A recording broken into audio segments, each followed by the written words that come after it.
Europe is currently experiencing a significant refugee crisis as instability and wars in the Middle East and North Africa have driven large numbers of people from their homes, and they are currently seeking refuge in Europe.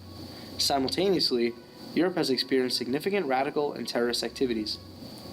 These radical and terrorist activities are coming in the form of bombings, shootings, and other violent acts that have left Europe in a state of panic. Something that has manifested itself from these attacks is refugees becoming radicalized for a variety of reasons. This radicalization could lead to more violence and the possibility of widespread harm. U.S. Army's European Command is actively searching for candidate solutions to this refugee radicalization problem. We have been tasked by EUCOM to analyze the situation and come up with alternatives that can meet this goal. In order to wrap our heads around this problem, there are certain stakeholders that need to be accounted for when trying to come up with candidate solutions. EUCOM, as a decision authority, is looking to slow down the radicalization process with a long-term plan. Most importantly, they need cooperation from the French government and their citizens. The French government and their citizens, as stakeholders in this problem, are looking for a plan that does not compromise their own safety while also creating a safe environment for these refugees within their country.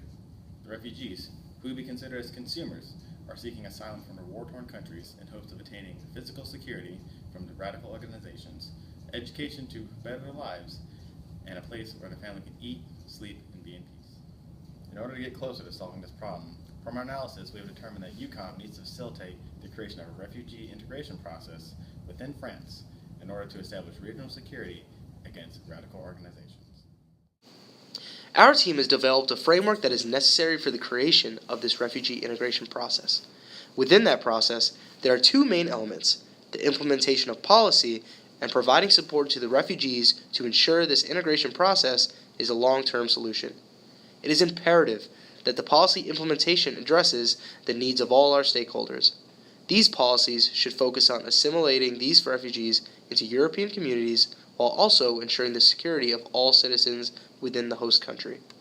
Accordingly, it is important to remember that many of these refugees do not have the resources to support themselves, which is why we must support them throughout the integration process. Support in the form of medicine, shelter, food, water, and even basic legal counsel. Using this framework, our team was successful in creating 5 proposed solutions to address this problem. Within each proposed solution, we had 9 criteria that we used. Each proposed solution highlights the creation of social programs, security measures, healthcare systems, job programs, educational opportunities, legal support, and accessible shelter, food, and water. In order to get realistic candidate solutions, we screened our 5 proposed solutions for feasibility. Our main concern was feasibility on the part of the French government and its citizens. In determining how feasible our candidate solutions can be, we came up with specific requirements each criteria must meet in order to be considered a feasible solution. For the social programs, they must emphasize the interaction between new refugees and refugees already established within French communities. These refugee relationships within France will be pivotal in the efforts to rid the nation of potential radicalization. For the security measures, they must showcase a physical presence and prioritize face-to-face interaction between themselves and refugees. Utilizing technology alone, whether that be through surveillance systems or lengthy background checks, would not provide adequate security and safety for both refugees and citizens alike. For healthcare, the aid provided needs to be accessible within a week of refugees' arrival. Relying on foreign aid and distribution could take precious time that the refugees do not have. Accordingly, the enrollment in a healthcare system could take even a longer amount of time as compared to that of handing out aid en masse. Job training will allow refugees to make an immediate impact in their communities.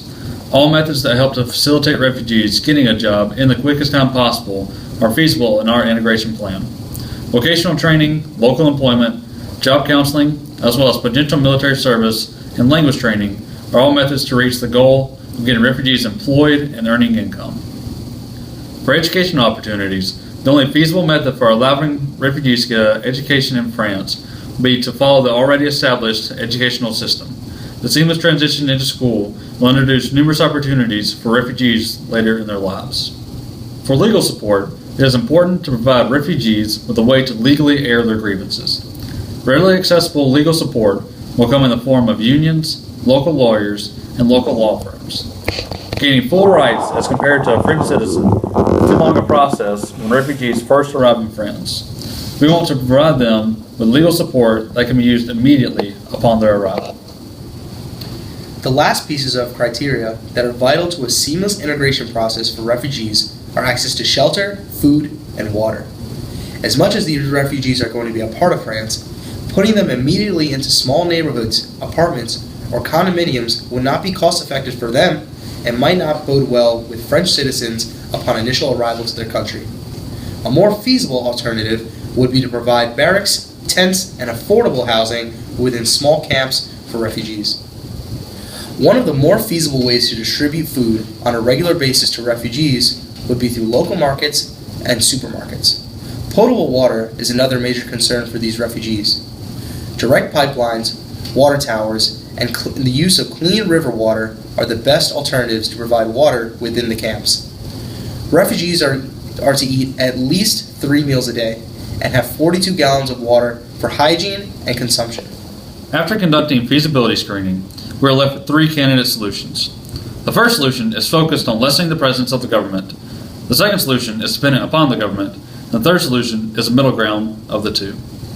The first candidate solution consists of community outreach programs, increased police presence in refugee camps, camp or local clinics, local employment opportunities, preschool through 12th grade education, accessible lawyers, cheap housing units, local markets, and water towers. The second candidate solution we came up with consists of creating community centers, having a military presence in refugee camps, creating basic pharmacies in refugee camps, accessible vocational training, preschool through 12th grade education, legal union access, tents for shelter, local markets, and water pipelines. The third candidate solution consists of possible military service, military presence and background checks, work healthcare benefits, jobs through military service, preschool through 12th grade education, legislative buildings in each camp, local markets, and water from rivers. All these candidate solutions are feasible and can be incorporated within the refugee integration process. In the end, all 3 of these candidate solutions will solve the problem and lessen the amount of refugees being radicalized by radical organizations. The only difference between the 3 are the prices. We estimated that the cost over a 20-year span for the first candidate solution would be about $5.4 billion. The second solution will be $9 billion. And the third, $7.4 billion. The reason why the second solution is most expensive is because it is driven by the government. Governments are notorious for overspending, and implementing policies aren't cheap. The third solution, though not completely driven by the government, is still expensive because many of the refugees will be serving in the military, which is subsidized by the government. The first solution is the cheapest because it relies less on the government's budget and more on local action.